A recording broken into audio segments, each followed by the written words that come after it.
नमस्कार, मेरा नाम मिली है। मैं ब्लेसिंग्स टीम भुवनेश्वर से हूँ।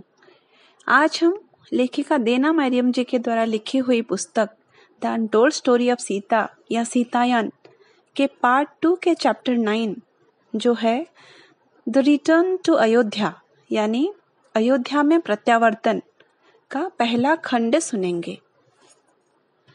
सोमा के वर्णन को सुनकर गुरु आश्रम में लौटने के बाद अनुसुईया और उसकी माँ बिना भोजन किए सो गए।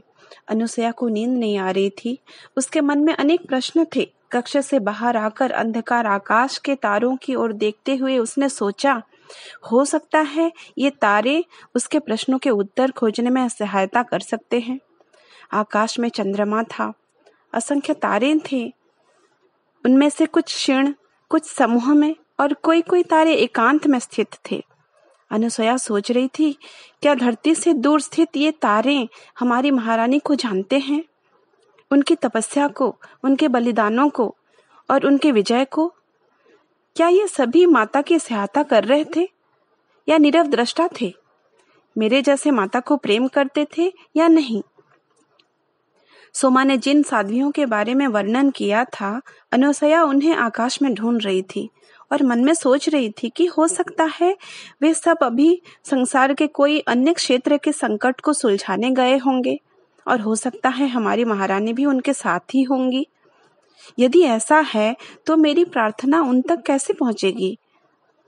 वो ये भी सोच रही थी कि महारानी के लिए बचपन से ही उसके मन में प्रेम था, पर सोमा से मिलने के बाद उस प्रेम की गुणवत्ता और भी गहरी हो गई थी। सोमा के साथ रहकर उससे माता की सेवा कैसे करनी है वो सीखने की आकांक्षा उसके मन में दबी हुई थी, पर न सोमा से और न उसकी माँ से वो ये कह सकती थी, क्योंकि विवाह करना उसके भाग्य में था और अभी उसे इस भाग्य को ग्रहण करना था। सोमा को सुनने के बाद अनुसुईया के जीवन के कुछ घटनाओं के भेद रहस्यमयी रूप से खुल रहे थे, जैसे कि विवाह के लिए उसका विरोध, जिसका कारण वो स्वयं भी नहीं जानती थी।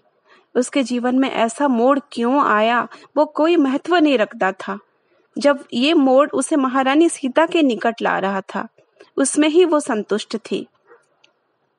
ऐसे ही विचारों में खोते हुए अनुसुईया थोड़ी नींद में चली गई, पर जल्दी ही सुबह हो गया और उसकी माँ उसके पास ही बैठी हुई थी।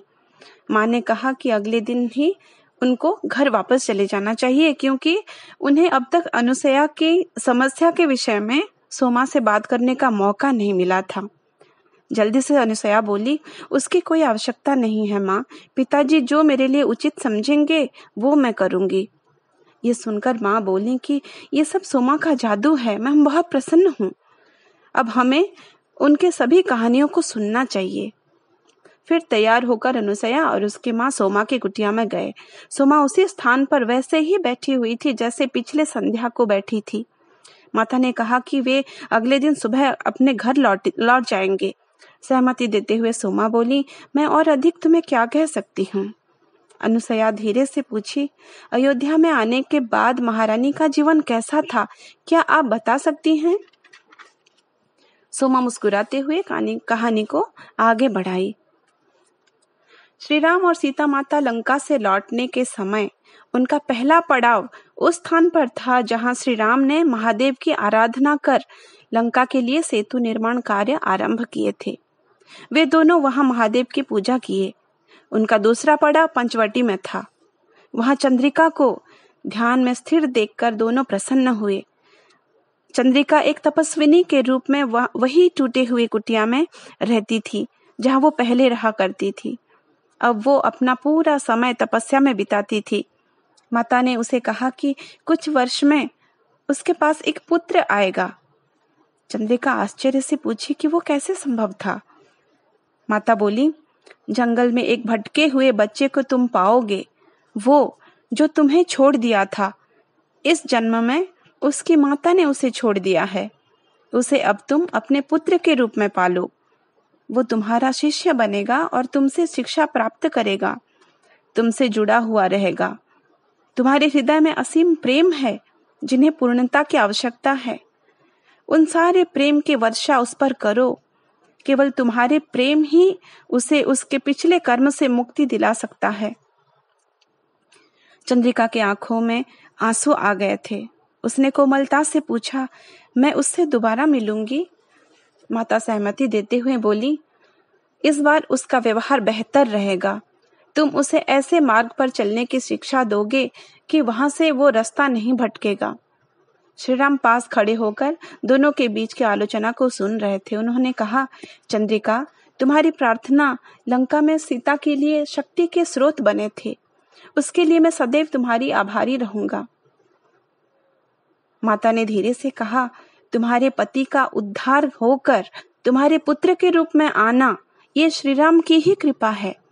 वो श्रीराम ही थे जिन्होंने तुम्हारे पति के मृत शरीर को नदी में पाकर उसका दाह संस्कार किया था और उसे तुम्हारे पास लौटने का मार्ग बताया था। श्रीराम ने चंद्रिका से कहा कि अब तुम्हारे पुत्र को ऐसे महान साधु बनाओ जैसे उसे बनना था। उसके बाद वे दोनों उसे आशीर्वाद देकर वहां से प्रस्थान किए। सोमा अब अयोध्या का वर्णन करने लगी।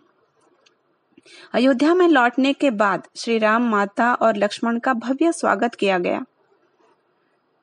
सोमा बोली, माता और श्री राम को देखने से जो आनंद की अनुभूति हो रही थी उसे वर्णन करना असंभव है, किंतु लंबी यात्रा और घोर तपस्या के प्रभाव को मैं माता में देख पा रही थी। उनकी सुंदरता पहले जैसे ही अपूर्ण था, बल्कि और परिपक्व हो गया था, किंतु मैंने उनके प्राण शक्ति में दुर्बलता को महसूस किया। मुझे लगता है किसी और को उसका आभास नहीं हुआ था, इसीलिए मेरी खुशी में भी दुख था। इतने बलिदानों के कारण उनकी ऐसी दशा हुई थी और हो सकता है श्री राम की भी ऐसी अवस्था हुई थी, परंतु मैं उन्हें इतनी करीब से नहीं जानती थी, इसीलिए कुछ बोल नहीं सकती। मैं माता को इतने अच्छे से जानती थी कि उनके पाँव को रखने से, उनकी चाल की गति से, यहाँ तक कि उनके बोलने की शैली से ही उनकी दशा के बारे में जान सकती थी। एक बात की अनुभूति सबको हुई थी कि एक युवा जोड़ा जिन्होंने अयोध्या छोड़ा था, 14 वर्ष के बाद अब वे एक परिपक्व और परिपूर्ण जोड़ा बनकर वापस आए थे, और गहरे बंधन में बंधे हुए, प्रेम के प्रति और अधिक उन्मुखता और एक दूसरे के प्रति संपूर्ण समर्पण भाव के साथ। सोमा बोली, मैंने माता को उनकी लंबी यात्रा के विषय में कोई प्रश्न नहीं पूछा, परंतु उन्होंने मिथिला से आए हुए अन्य दासियों के विषय में, अर्थात मीनाक्षी, उषा और रोहाना, जो तब तक जीवित नहीं थे, उन सब के विषय में पूछा। सभी महारानियों के विषय में और अन्य सभियों के विषय में पूछा। माता का पहला विचार उनकी बहन तथा लक्ष्मण की पत्नी उर्मिला के विषय में था, जो पूरे 14 वर्ष घोर तपस्या करके बिताई थी। वो पुनर्मिलन कितना सुखदायी था। उसके बाद श्री राम का राज्याभिषेक हुआ और रानी माता महल के जीवन में पुनः स्थित हो गईं। उन 14 वर्षों में अयोध्या में भारी परिवर्तन हुआ था। नगरी की समृद्धि हुई थी, वाणिज्य व्यापार बढ़ा था, नए क्षेत्रों की प्राप्ति हुई थी और बहुत सारे विदेशी व्यापारी और पर्यटकों से बाजार और सड़कें भरे रहते थे, जिसके कारण सड़कें, गलियां पहले समय के जैसे निरापद नहीं रहे थे और अकेला सड़कों पर विचरण करना नारियों के लिए सुरक्षाप्रद भी नहीं था। इसीलिए अधिकांश समय सबको महल में सीमित रहना होता था और इस वास्तविकता को ग्रहण करना माता के लिए बहुत कष्टदायी था, विशेष रूप से वर्षों से जंगलों में भटकने के बाद। एक दिन माता और श्री राम रथ में सवार होकर भ्रमण कर रहे थे। जैसे ही वे बाजार के पास पहुंचने लगे, अचानक माता सारथी को रथ रोकने को कहा। वे रथ से उतरकर शीघ्रता से एक जड़ी बूटी की दुकान पर गईं, जहां एक व्यक्ति अपनी बीमार मां के लिए उपचार मांगने आया था। माता तुरंत बोली, तुम्हें जो चाहिए यहाँ तुम्हें नहीं मिलेगा, मेरे पीछे आओ। वो व्यक्ति माता को पहचान गया था और आश्चर्य बोध कर रहा था कि माता उसके लिए रुकी हुई थी। वो सोच नहीं पा रहा था कि क्या करना है। इतने में माता ने फिर से उसे अनुरोध किया तो वो माता के पीछे पीछे नदी तक गया। रक्षक जो माता के सुरक्षा के लिए रथ के साथ साथ आए थे, उन्होंने पूरी चेष्टा की माता के साथ साथ रहने के लिए, पर माता बहुत जल्दी चल रही थीं। जब वे दोनों नदी तट पर पहुंच गए, नदी के उस पार की ओर निर्देश करते हुए, संकेत देते हुए माता बोली, वहां पर तुम्हें वो पौधे मिलेंगे जिससे तुम्हारी माँ का उपचार हो जाएगा। उसके बाद उन्होंने उस पौधे के बारे में संपूर्ण जानकारी दी और उससे औषधि कैसे बनानी है उसके बारे में भी बताया। माता एक मुस्कुराहट के साथ उस व्यक्ति से अनुरोध करते हुए बोली, जब वो ठीक हो जाएंगी उन्हें बोलना मुझसे आके मिले। माता ने देखा कि रक्षक उनके पास पहुंचने वाले थे। उस व्यक्ति के आभार व्यक्त करने से पहले ही माता शीघ्रता से वहां से चली गईं। श्री राम रथ से उतरकर शांति से माता की प्रतीक्षा कर रहे थे, परंतु जो रक्षक श्री राम के पास थे वे भयभीत हो गए थे कि माता के साथ कुछ अघटन हो सकता है। ये सोचकर श्री राम उन्हें आश्वासन देते हुए बोले, यदि लंका के राक्षस सीता को कोई क्षति नहीं पहुंचा सके तो अयोध्यावासी या विदेशियों से चिंतित मत हो। इस घटना की बातें पूरे महल में फैल गए। रक्षकों के मुखिया आकर श्री राम से माता की गतिविधि को नियंत्रित करने के लिए विनती किए। सोमा बोली, कुछ सप्ताह बाद एक दिन जब मैं महल के फाटक के बाहर थी, एक स्त्री को महल से लौटाया जा रहा था। एक ही बार में मैं उसे पहचान गई थी कि वो वही स्त्री थी, वनवास के समय जो प्रत्येक दिन नदी में जाकर माता की सुरक्षा के लिए सरयू माता से प्रार्थना करती थी। मैंने पहरेदार से पूछा कि उस महिला को क्या चाहिए था, तो पहरेदार ने उत्तर दिया, वो महिला आज दूसरी बार आई थी, उसे महारानी से मिलना है। पर मैंने उसे कहा कि वो दरबार में आकर उनसे बात कर सकती है, जहां श्री राम भी प्रजा से मिलते हैं, पर उसने ये कहकर मना कर दिया कि ये विषय व्यक्तिगत है। इस घटना की जानकारी सोमा ने माता को दी। माता सोचने लगी, वो व्यक्ति इस महिला का पुत्र था जो अपनी माँ के लिए औषधि खोज रहा था। मैंने उसे उचित औषधि के बारे में बताया था और उससे कहा था कि ठीक हो जाने के बाद मुझसे आकर मिलें। उन्हें लौटा दिए जाने के लिए मैं दुखित हूँ। श्री राम तभी कक्ष में प्रवेश किए। माता के चिंतित चेहरे को देखकर बोले, सीता, तुम्हें जो करने की आवश्यकता है तुम करो। माता ने सिर हिलाकर अपनी स्वीकृति दी। माता ने सोमा को भोर से पहले फूल की थाली के सहित उनसे मिलने के लिए कहा, जैसे कि नदी देवी की पूजा की तैयारी कर रही थी, और साथ में उसके कुछ पोशाक भी लाने के लिए बोली। अगले दिन भोर से पहले सोमा माता के कक्ष में आकर उन्हें उसके पोशाक पहनाई। वे दोनों चुपचाप महल छोड़ने की तैयारी किए। एक रक्षक ने उन्हें रोका तो सोमा ने उसे उत्तर दिया कि महारानी ने उन्हें नदी देवी की एक विशेष पूजा के लिए निर्देश दिया है। रक्षक ने उन्हें जाने दिया। पहले दोनों ने नदी मैया की पूजा की। माता अपनी प्रिय सरयू देवी से दोबारा मिलकर बहुत खुश हुई, पर भोर होने को आ रहा था तो अधिक समय वहां रुक नहीं पाई। उस महिला के घर को कैसे खोजना था संभवतः माता जानती थी। वे दोनों उस महिला के घर में पहुंचने तक भोर बेला समाप्त हो गया था। उसके पुत्र ने जब द्वार खोला, महारानी को एक सेविका के पोशाक में देखकर आश्चर्य हो गया। माता के चरणों में गिरकर बोला, महारानी, मैं पहले भी आपको धन्यवाद नहीं दे पाया था। आपने मेरे परिवार के लिए जो किया है। मेरी माँ इतनी बीमार थी, उन्हें जीवन दान आपने दिया है। माता हंसकर बोली, वो मैं नहीं बल्कि औषधि ने किया है। सरयू देवी के किनारे में कई प्रकार के अद्भुत औषधि के वृक्ष हैं, जिनके विषय में हमारे वैद्य अवगत नहीं है, ऐसा बोध होता है। मैं खुश हूं कि तुम्हारी माँ ठीक हो गई हैं। क्या मैं उनसे मिल सकती हूँ? उसने शीघ्रता से उन्हें भीतर जाने के लिए कहा। माता और सोमा जैसे घर के भीतर प्रवेश किए, उन्होंने देखा एक कोने में वो महिला बैठी थी। बीमारी के कारण उनका शरीर अभी भी क्षीण था। माता से मिलने के लिए वो धीरे से उठी। अपने हाथों को कोमलता से उसके कंधों में रखते हुए माता बोली, कृपा करके बैठे रहिए। आप अभी भी संपूर्ण रूप से स्वस्थ नहीं हुए हैं। महल के रक्षकों की ओर से मैं क्षमा मांगने यहाँ आई हूँ। मैंने ही आपको मुझसे मिलने के लिए कहा था और वे आपको लौटा दिए। क्या मैं आपका नाम जान सकती हूँ? एक क्षीण स्वर में वो महिला बोली, अभी था। माता धीरे से दोहराकर बोली, अभी था? माता की आंखों में आंसू आ गए थे, जैसे कि वे कुछ याद कर रही थी।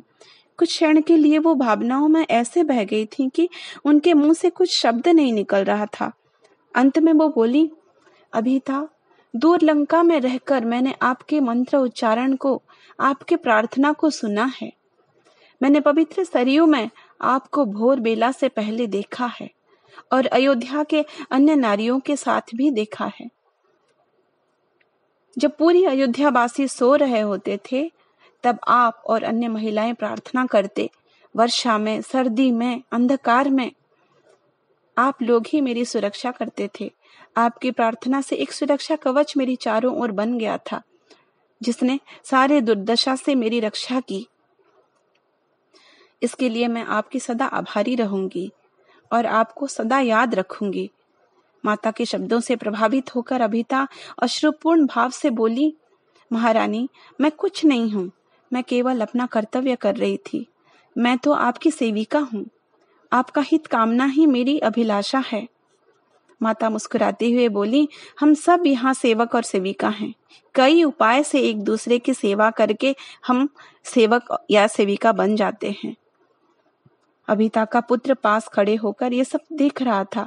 उसने माता को भोजन और जल ग्रहण करने के लिए कहा तो माता ने महल में शीघ्र पहुंचने की आवश्यकता के बारे में बताया और प्रस्थान करने से पहले अभिता को धीरे से बोली, आपको आपकी शक्ति को पुनः प्राप्त करना होगा, आपके आने वाले पोते के लिए और उसको बहुत कुछ देने के लिए। वो आपको बहुत प्रेम करेगा और आपके हृदय में जो प्रेम है, उस प्रेम की धरोहर को वो आगे बढ़ाएगा। उसके बाद माता उठकर जाने लगी। जैसे ही वो द्वार तक पहुंचने वाली थी, उन्होंने अपने गले में लटकते वही चांदी के कुंडे को या पेंडेंट को छुआ, जिसे सुनैना माँ ने उन्हें दिया था जब वो मिथिला छोड़ी थी। माता उसे अपने वनवास के समय भी धारण की हुई थी। वो उसे कभी उतारती नहीं थी, पर अब वे धीरे से उस कुंडे को गले से उतारकर अभिता को देते हुए बोली, मैं चाहती हूँ आप इसे धारण करें।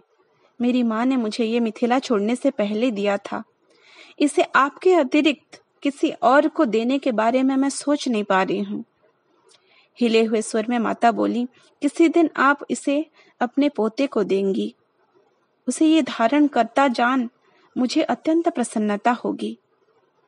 अभिता सिर झुकाकर कुंडे को ग्रहण करने से झिझकते हुए बोली, महारानी, ये मेरे सम्मान से कहीं अधिक है। पर माता ने अभिता के हाथों में कुंडे को थमा दिया। मित्रों, आज के खंड में इतना ही। आगे के खंड में इस कहानी को जारी रखेंगे। तब तक के लिए नमस्कार।